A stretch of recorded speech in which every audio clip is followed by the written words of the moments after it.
Good afternoon, everyone. It's Stories of Sodor time again, and we finally reached the most anticipated episode of season 7. It was episode 4, but now the hype for this episode has gradually grown since the start of the series, and now we have reached season 7, episode 8, Banker. We're finally going to find out who exactly this mysterious banker is, what his deal is, why he makes everyone forget about what he looks like as soon as they see him, why he suddenly appears out of nowhere to help out others up the hill. Hopefully we'll find out his name as well, and just what exactly his deal is and why he feels the need to make sure no one remembers him.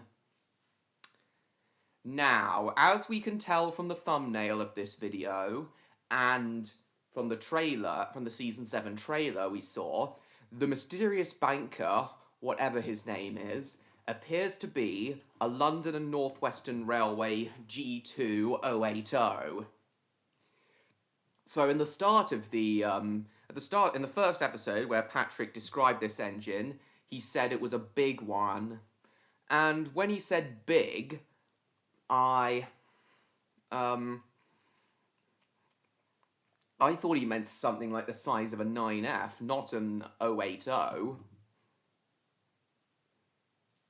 That's not that much bigger, to my knowledge, that's not that much bigger than a 4F. So,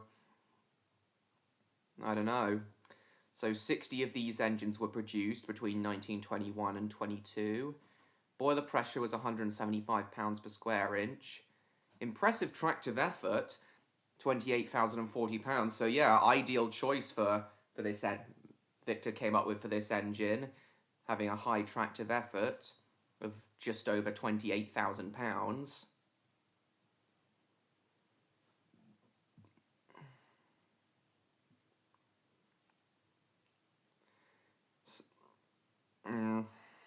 So yeah, these are very strong engines. So yeah, made a good choice. Victor made a good choice for this banker character. These engines were definitely good bankers, being 080s. And thankfully, one real life G2 has been preserved. The first member, number 485, is now part of the National Collection. Ironbridge Georgia Trust Museum, Birds Hill Victorian Town. I remember first learning about these engines when I watched video about the Churnit Valley Railway during their Winter Steam Gala in February 2008.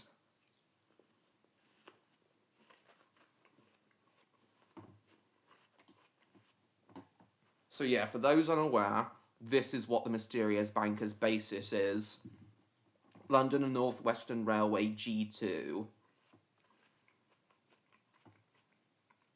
They lived good long working lives too, lasting all the way until 1964, a good 43 years. So yeah, decent service life.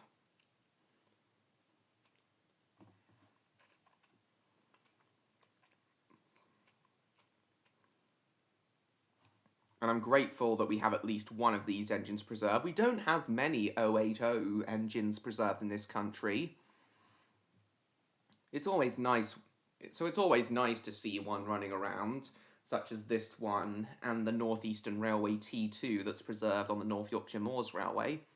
So yeah, I just thought I'd establish what exactly the mysterious banker's basis is for those unaware.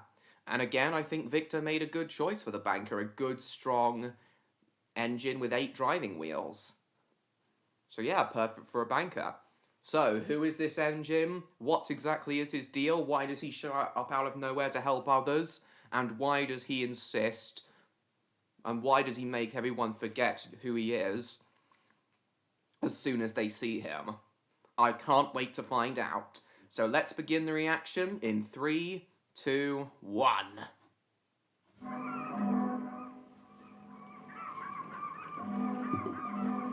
I've got some fruit and coffee here again as well. The train, for its type, is the most powerful vehicle on land.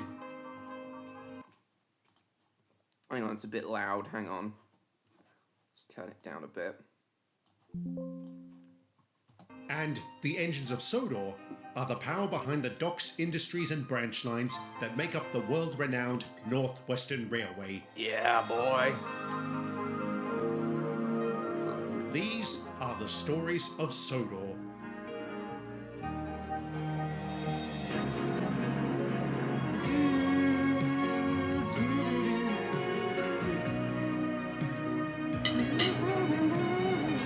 Let me straighten the webcam out.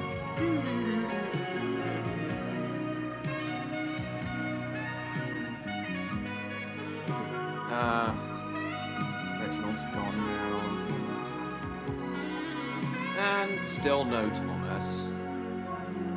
Are we going to get any clues whatsoever as to what's happened to Thomas in these final 3 episodes? I'm sure it won't surprise you to learn that after Reginald died, he was replaced by Bear. Yeah, I thought Reginald would be replaced by Bear after his death. I'm sure it won't surprise you to learn that after Reginald died, he was replaced by Bear. The Class 35 was delighted to join Sodor's mainline fleet. As he put it, after travelling about with the monorail for so long, it'll be nice to have somewhere I can call home. A faceless diesel took over the monorail for him, and he settled into his new role as a mixed traffic engine, which he excelled at. And just as he brought in the island's first monorail, he also handled its first intermodal. Ah, yes, the intermodal freight trains. This is the year when they were first established. Edward did say at the end of season 6 that the concept of the intermodal freight concept would be introduced next season. So this is interesting. Just as he brought in the island's first monorail, he also handled its first intermodal. Throughout the previous decade, containerization had grown in popularity.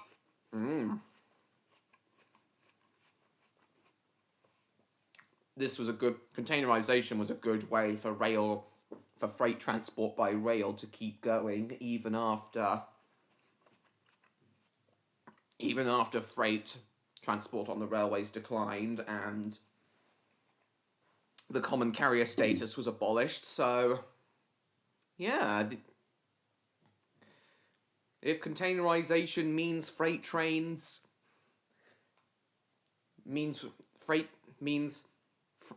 transporting freight by rail can still be a very common sight around the world, then I'm all for containerization. Intermodal. Throughout the previous decade, containerization had grown in popularity. This innovation followed the same principle as the old Conflat system by allowing large quantities of goods to be transported seamlessly between road, rail, and sea. Container trains, or intermodals, were becoming fairly common by that point, but I'm sorry to say not everybody was pleased by this. I understand that. I'm sure even back then a lot of people would have preferred the old way of just loading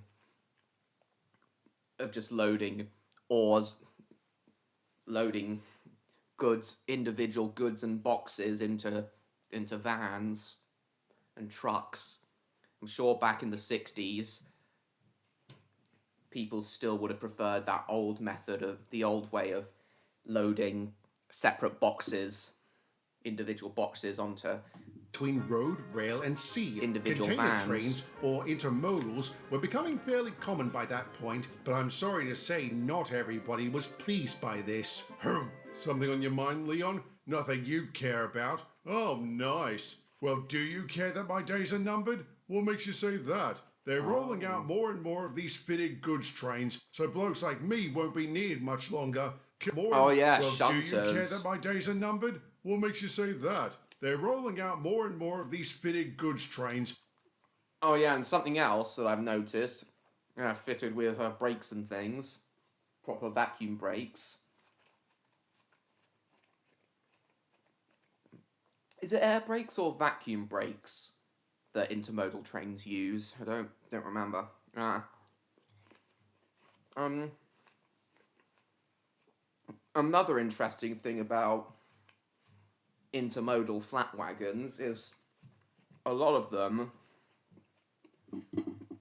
a lot of them run in married pairs, as in you always have two that are permanently coupled together, and then each married pair is temporarily coupled together to form that long train, to form a very long container train. If you've ever noticed a very long permanently coupled drawbar between two of these intermodal flat wagons, it shows that yes, some of them are permanently coupled to each other in married pairs. I'm pretty sure you also have individual intermodal flat wagons as well, but I've certainly noticed on a lot of when I've been out traveling out on the national network, I've noticed a lot of freight trains hauled by Class 66s with that are with the wagons with two wagons permanently coupled in married pairs. So yeah, I just thought I'd point that out to you guys, for anyone who may be interested. Numbered? What makes you say that? They're rolling out more and more of these fitted goods trains, so blokes like me won't be needed much longer. Come on, it's not like they're going to make all of you guards redundant overnight. Oh wait, guards, not shunters, sorry. Yeah, I know. Yeah, guards being made redundant is a big thing even on the railways today.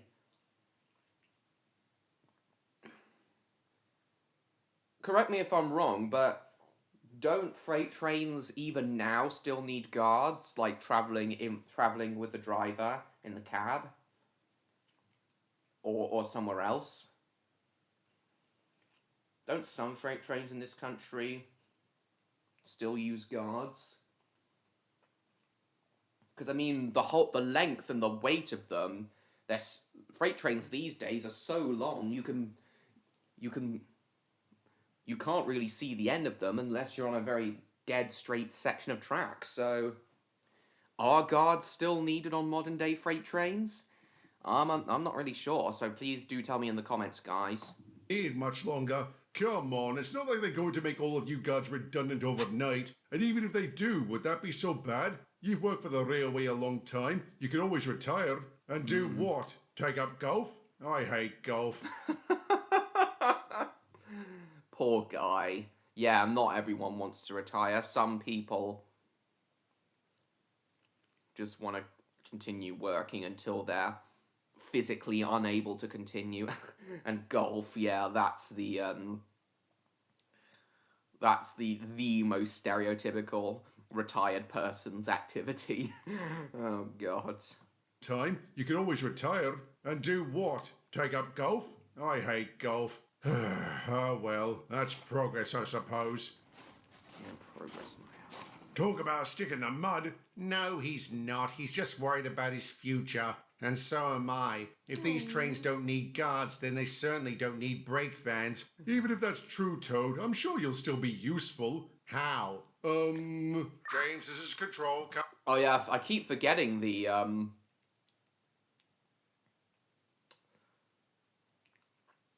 I keep forgetting that all the engines are now fitted with radios, central control radios. As for Toad, no longer being needed, he's either going to go to the Little Western to work the to work the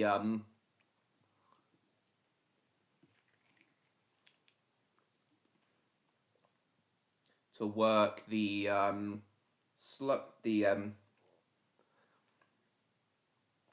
freight trains, shorter distance freight trains that may still be using older wagons,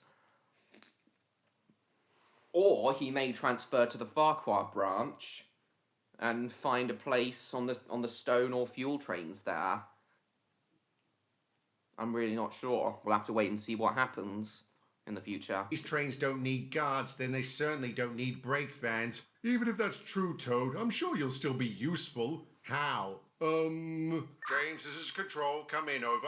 Copy control, this is James, go ahead. Be advised, the motor rail has experienced mechanical failure and is being brought into Barrow. The locomotive will be taken onto the works and you will deliver the train to its final destination. Stand by to receive. Understood, control, standing by. Over and out. You beauty!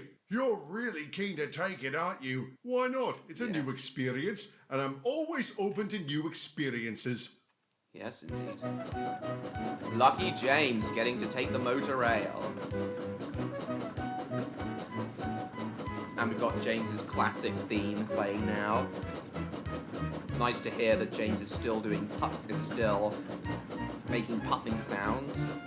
So he hasn't undergone conversion. And I hope that it stays that way for the rest of the series. I hope all the other steam engines who haven't undergone steam diesel conversion remain that way. As purely steam engines. Oh, look at that! R.I.P. Jeffrey. Jeffrey died at the start of season 5. That's a nice little... Nice to show that even non-faceless vehicles get gravestones or grave signposts there. That's sweet of Victor to include that. I noticed that in the preview for this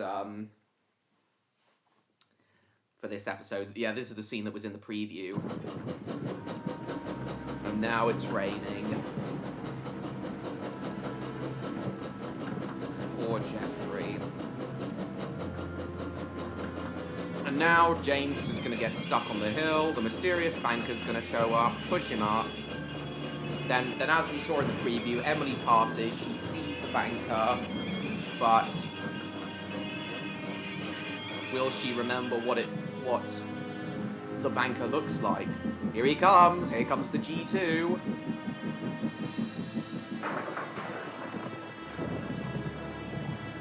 Come on, push.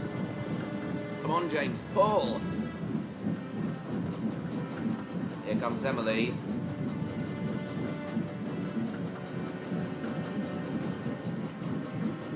Will Emily remember what the banker looks like?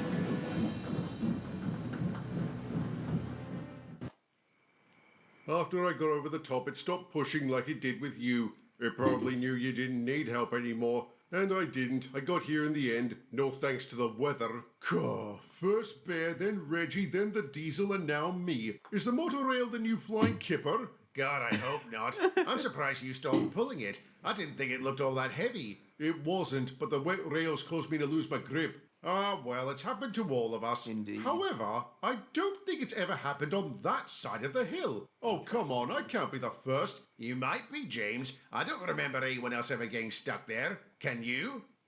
No, I can't. I guess that's a reference to how no one in the classic series got stuck in the original series got stuck on that side of the hill, coming up that side of the hill. Can you? It was always on the western side of the hill, trains heading towards Vickerstown that would get stuck. No, I can't. What do you know? I've made history. This calls for celebration. Maybe we should rename the site to James's Hill. Oh, certainly not. That would only confuse the tourists and outraged fans of the Railway series. Yes. Besides, it doesn't have quite the same ring as Gordon's Hill. Indeed. I hate to say it, James, but he's right. Yeah, I hate that he's right too. How about Charlie's Hill? Who's Charlie? The banker? What? Bear knows who the banker is? And he never told them. He knows what he looks like and he never told them? Why not? And how does he know what Charlie looks like? And how does Bear know what Charlie looks like? How can he remember what Charlie looks like, but no one else can? How does Charlie allow him to remember what he looks like, but not anyone else? The same ring as Gordon's Hill. I hate to say it, James, but he's right. Yeah, I hate that he's right too. How about... Interesting name, Charlie. Why Charlie, though? Charlie's Hill. Who's Charlie? The banker? Wait, you know who it is? Oh, didn't I ever tell you the story? No. Please tell us, Bear. We must know the story and why he can't remember. And why no one can remember what he looks like. And what his deal is besides Bear. Why didn't Bear tell everyone sooner? That's just crazy. Oh my god. Wait, you know who it is? Oh, didn't I ever tell you the story? Oh, God. No. Ugh, that's embarrassing. Yes, it is forgetting to tell everyone about the banco they've all been worried about. Oh, didn't I ever tell you the story? No. Ugh, that's embarrassing. All right, here it is. Charlie was a banker on the Licky Incline. There he is. There's Charlie, the 080 G2. London North Western Railway G2. It's embarrassing. All right, here it is. Charlie was a banker on the Licky Incline. The best, they say. Rain, hail or shine, he was always out there pushing himself and his trains hard. Then one day, he overdid it. His boiler burst and that was that. Until he came back. Why? Depends on who you ask. It could have been a choice or it could be a curse. That's also the reason why nobody can ever remember. He comes back.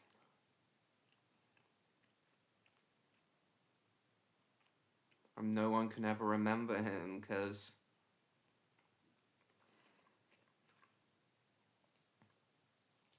perhaps he's cursed. First, and that was that. Until he came back. Why? Depends on who you ask. It could have been a choice or it could be a curse. Well, Edward pulled through all right after his boiler burst in season 4. Edward didn't die, so if he can survive a burst boiler, then surely Charlie could have as well. So maybe he never died. Maybe he's not a ghost. And maybe this quote-unquote curse, seems like this quote-unquote curse is the reason why no one can ever remember him. But why is Charlie cursed? Let's see.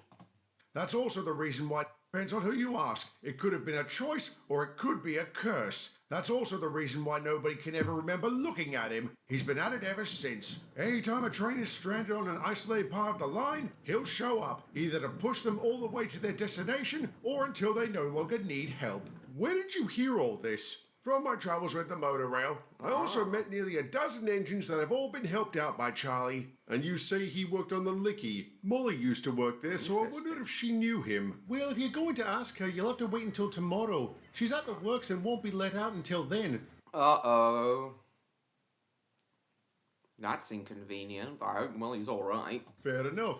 In the meantime, I don't suppose... Sorry, James. Me and my crew saw it, but don't remember a thing about it. Or should that be he? I guess so. And I'm rather conflicted about all this. I'm grateful for his help, but if he's only doing this because of a curse... Aye, it doesn't sit well with me either.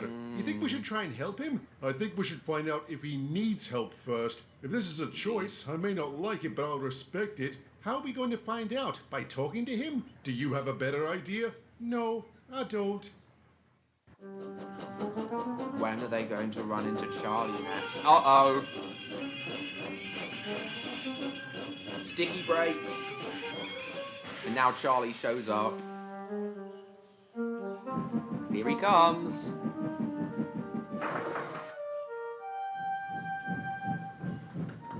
Here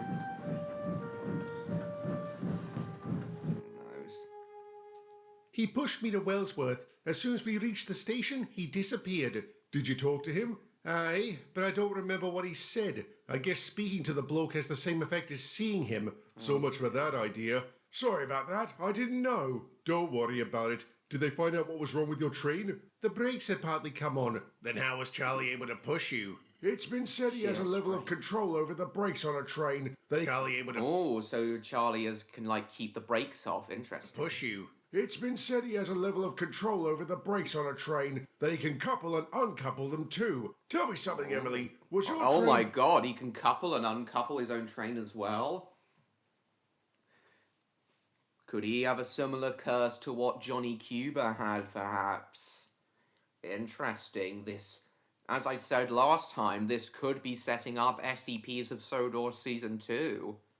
Is Charlie an SCP? Then how was Charlie able to push you? It's been said he has a level of control over the brakes on a train that he can couple and uncouple them too. Tell me something, Emily. Was your train fitted or unfitted? Fitted. Why? Before going any further, I might need to explain the difference. A fitted train is one that is equipped with continuous brakes, whereby the brakes on every carriage can be controlled by the locomotive. This has been a standard feature on coaches for a long time, but not so much on trucks. Therefore, most freight trains were unfitted, and their...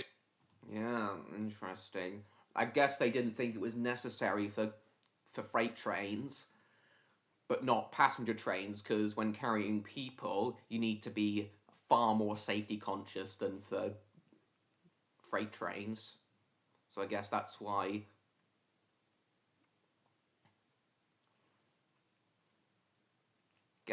continuous brakes for the longest time were only fitted to passenger trains and not goods trains.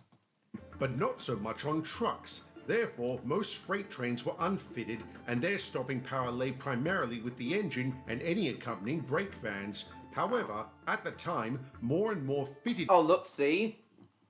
That's what I meant by the intermodal flat wagons being permanently coupled in married pairs. That drawbar there is like a permanent coupling. And then each married pair of flat wagons would be temporarily traditionally coupled to and each any other. accompanying brake vans. However, at the time, more and more fitted goods wagons were being rolled into service. These didn't require a brake van and therefore had no need for a guard. It should go without saying many of them were concerned they'd eventually be put out of a job. So maybe they decided to do something about it, like sabotage? What of a job? That could be an interesting conspiracy. Sabotaging the wagons to emphasize the fact that guards are still needed on these trains. Which is probably why Charlie came to Sodor, to help out those people who, to help out those engines who got stuck on the hills and things, or their brakes slipped on as a result of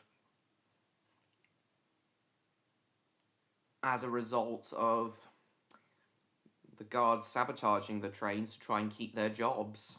It should go without saying many of them were concerned they'd eventually be put out of a job. So maybe they decided to do something about it, like sabotage? Why not? You heard what Leon said. That's a far cry from tampering with the trucks. And they didn't find anything to suggest someone had meddled with mine. Okay. Did they say what the problem was? A leak in the brake cylinders. They sealed it up, and that was that. Sounds like a simple defect to me. You shouldn't jump to conclusions, Bear. I've done that, and it ended badly. Yes.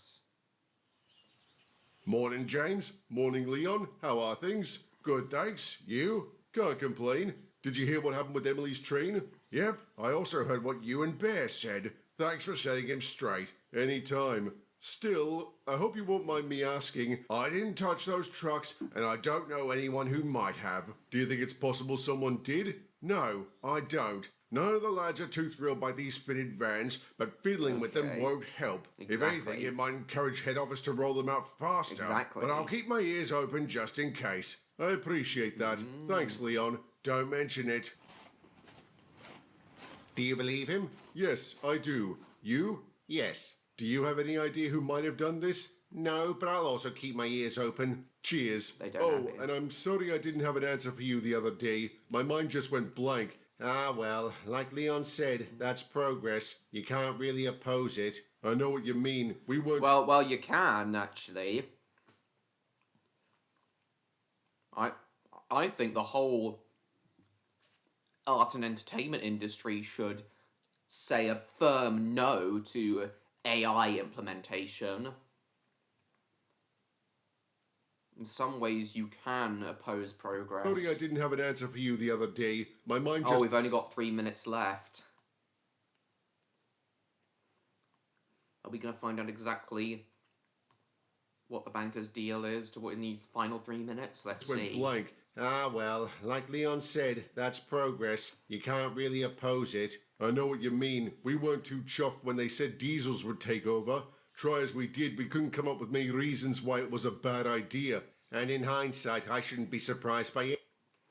Well, I can come up with plenty of reasons why implementing AI why implementing AI is a bad thing. Even steam locomotives still have a place in the world, even in revenue earning commercial service.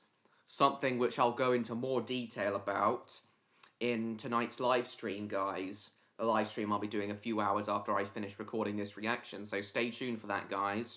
What you mean? We weren't too chuffed when they said diesels would take over. Try as we did, we couldn't come up with many reasons why it was a bad idea. And in hindsight, I shouldn't be surprised by any of this. I've seen a lot of changes to the railway in my time.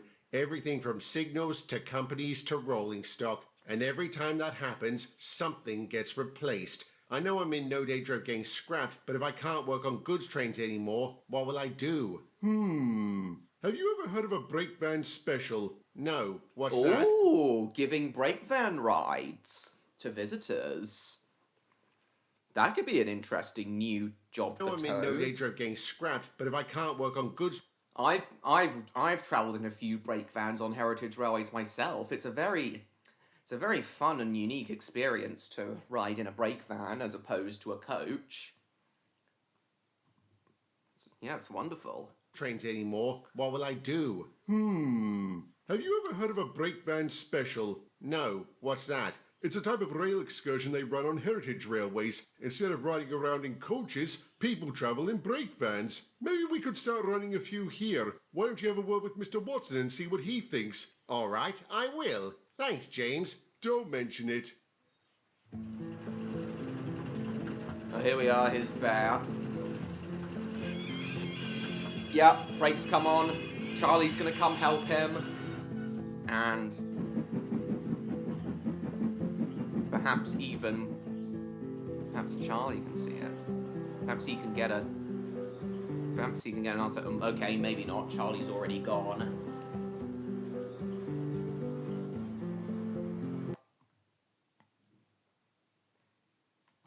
Oh, what's that? Is that B12's name Vincent or something? I don't know. There's Molly, undergoing repairs. Oh. Vincent knows. Yep, we got another one. Another what? Leaking cylinder. A nurse came through from head office this morning about a manufacturing defect with some of the... Ah, so that explains why there's been so many brakes. It's been coming on so much. The brakes have been coming on so much. It's a manufacturing defect. Leaking cylinder. A nurse came through from head office this morning about a manufacturing defect with some of the brakes. Oh, so it's not Sabotage? No. We'll have to check every fitted van on the island and see if any of them are compromised. Are there a lot of them on Sodor? No, but it'll take a while to examine them. And until they have been, they are all withdrawn from service. That's too bad. I was supposed to take my first fitted goods train when I got out. You'll get your chance, Molly. Speaking of getting out, you're right to leave. But before you do, Molly, I need to ask you something. The story's wrong? Sort of. I was working on the Licky when one of the bankers burst its boiler during a rough climb. Was it faceless? Yeah, and they... So Charlie was faceless.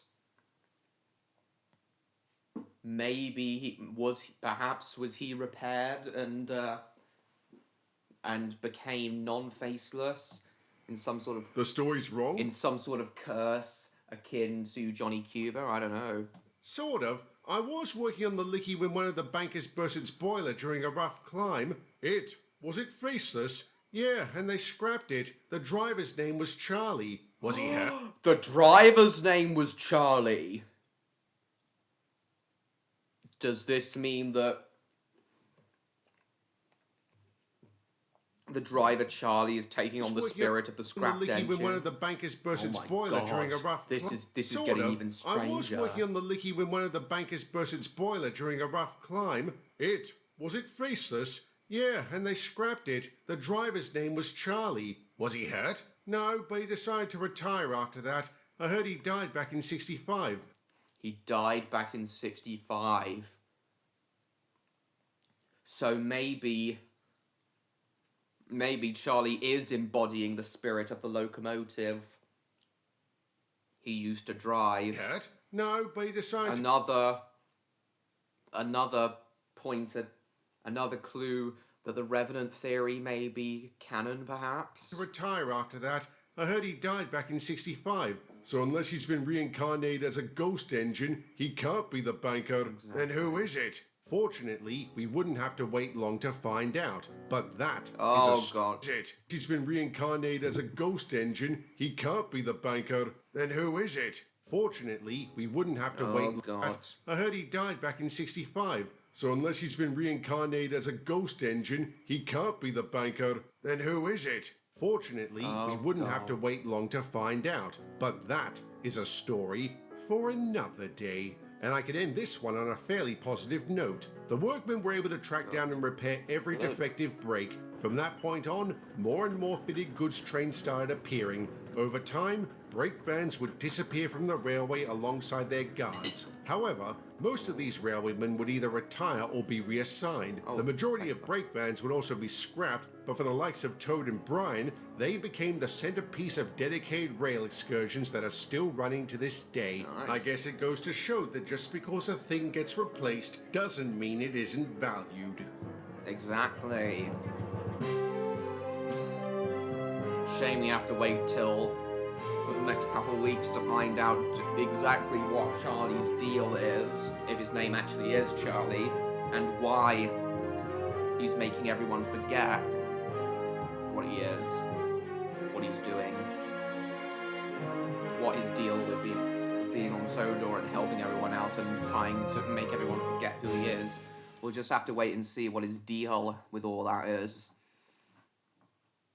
Well, that was a very intriguing, very interesting episode. It's got me hyped for the next 2 episodes now. Bear telling Charlie's story was very interesting.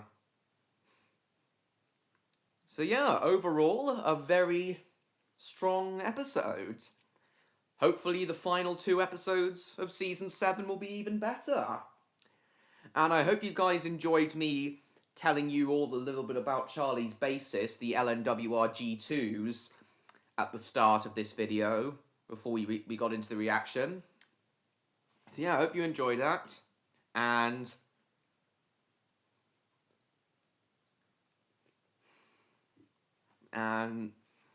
yeah, I hope you enjoyed it, and yeah, I hope you guys are looking forward to the final 2 episodes of Season 7 as much as I am. So thank you all so much for watching, guys. I hope you all enjoyed this reaction this video as much as I enjoyed reacting to it. Hope you've all enjoyed this reaction. Please like, comment, share this video with your friends.